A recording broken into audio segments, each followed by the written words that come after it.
Dave, do you mind if I ask you a personal question? Se quitó del todo el casco, lo arrojó sobre el lecho y comenzó agradecidamente y más bien premiosamente a quitarse su traje. Una vez hubo acabado, se estiró, hizo unas cuantas inspiraciones profundas y colgó el traje espacial entre las prendas de vestir más convencionales del ropero. Aparecía más bien raro allí, pero el espíritu de aseo y pulcritud que Bowman compartía con todos los astronautas jamás le habría permitido dejarlo en cualquier otra parte. Esta escena de el libro 2001, Una Odisea en el Espacio, se da ya casi al final. No adelanta tampoco nada de, digamos, en este caso, en cuanto al desarrollo de la trama, pero sí permite comprender el misterio de este libro. De hecho, antes de abordar el misterio o la trama propiamente del libro, es importante señalar que 2001, Una Odisea en el Espacio, realmente es más conocida por la película en sí de Stanley Kubrick. El libro como tal se publicaría incluso después, en el mismo año, pero después.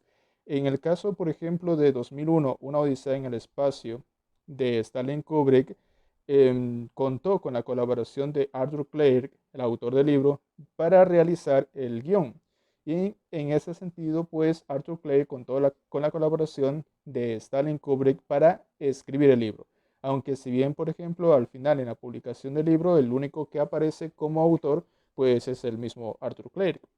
Ahora, en ese sentido, por ejemplo, no cabe una comparación entre lo que solemos hacer a veces, entre si estuvo bien adaptada la película, si la película y el libro se corresponden, se parecen, en qué medida cambian ciertas situaciones, sino que más bien es una colaboración mutua donde se producen dos grandes obras.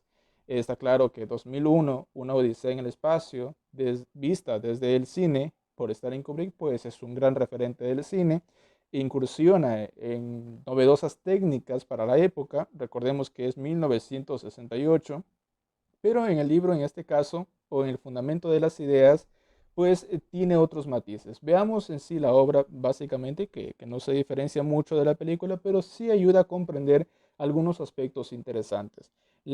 Tanto la película como el libro está separado en en tres partes claves. Por ejemplo, en la primera parte se describe básicamente el inicio de la humanidad como tal. Hay una descripción de un grupo de primates, de, de los primeros seres humanos, de ese paso, de ese momento en que básicamente el ser humano o el primate comprende que hay algo más allá, por ejemplo, del instinto de supervivencia, o al menos que ese instinto de supervivencia le permite desarrollar otras habilidades como el utilizar, por ejemplo, herramientas para defenderse y para conseguir comida y por lo tanto para sobrevivir a la hambruna que generalmente pues mataban a los primeros, digamos que a los primates como tal. En ese sentido, por ejemplo, ese paso de la evolución humana se describe en esa primera parte. Y obviamente hay un hilo conductor a lo largo de toda la novela, que es como si fuese el hilo conductor a lo largo de toda la historia de la humanidad, que es el descubrimiento de un monolito. En este caso es una estructura rara, de hecho el año pasado fue noticia también porque algunos habían puesto un monolito en algunas partes del planeta y eso era una referencia un poco a la película de Stanley Kubrick. En el caso de la segunda parte del libro, narra como tal ya a la humanidad en el nuevo milenio. Y aquí es importante porque el título aquí es importante analizarlo porque el título nos delata algunas cosas. El título como tal, 2001, la selección del año no es al azar, es precisamente lo que Stalin Kubrick decía, estar a la puerta no solamente de un nuevo siglo, no solamente adelantarse de los años 60, 70 a 3 décadas, sino a estar a la puerta de un nuevo milenio. ¿Qué cosas, por ejemplo, el ser humano podrá descubrir en ese nuevo milenio? Y en ese sentido, pues la otra parte del título, que es Odisea en el espacio, es una clara referencia pues a la obra de Homero, escrita en el siglo octavo antes de Cristo, bueno, puesta por escrito en el siglo octavo antes de Cristo, con realidad es una herencia que viene desde hace 1200 años antes de Cristo, solamente que había sobrevivido a través de la oralidad hasta el siglo octavo y el siglo séptimo, cuando puede ponerse por escrito. Pero es una referencia explícita de lo que sería, de lo que será como tal la aventura del hombre en el espacio. Y al mismo tiempo se comprenden algunos aspectos. Por ejemplo, el hecho de que el ser humano desarrolle una misión para descubrir el origen de un nuevo monolito que a su vez ellos habían descubierto en la Luna y que se correspondía a uno que ya existía en la Tierra desde hace 3 millones de años, y a su vez esas frecuencias que habían detectado pues venían de Saturno, y la misión básicamente es esa, tratar de llegar al origen de todo eso, comprender el misterio como tal. Y es una clara referencia porque precisamente es lo que hace Ulises en el viaje en la novela de Homero. Él enfrenta una serie de problemas, de circunstancias, de situaciones, de fortunas, y en este caso para llegar al lugar de origen, que en el caso de Ulises a Ítaca, a su casa. Y en el caso de Dave Bowman, llegar prácticamente al origen de la humanidad, donde supuestamente ha empezado todo.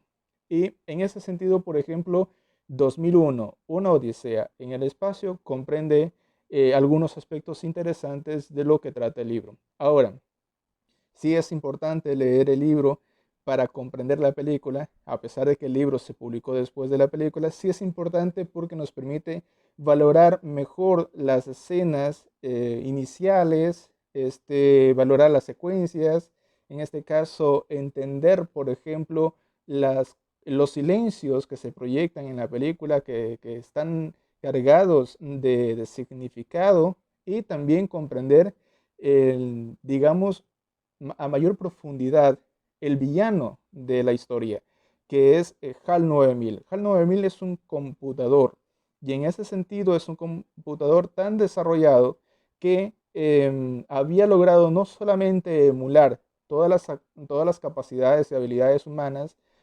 sino que las había superado hasta cierto punto de generar también por su propia cuenta el sentido de la maldad, el sentido de la culpa, y actuar en función de eso.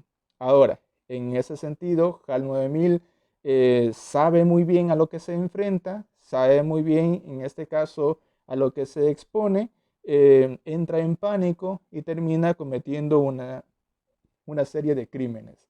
Ahora, en ese sentido, pues la novela de Arthur Clarke permite aclarar todos esos momentos que en la película pues uno los percibe casi que a la ligera, o hay que centrarse mucho para comprenderlos.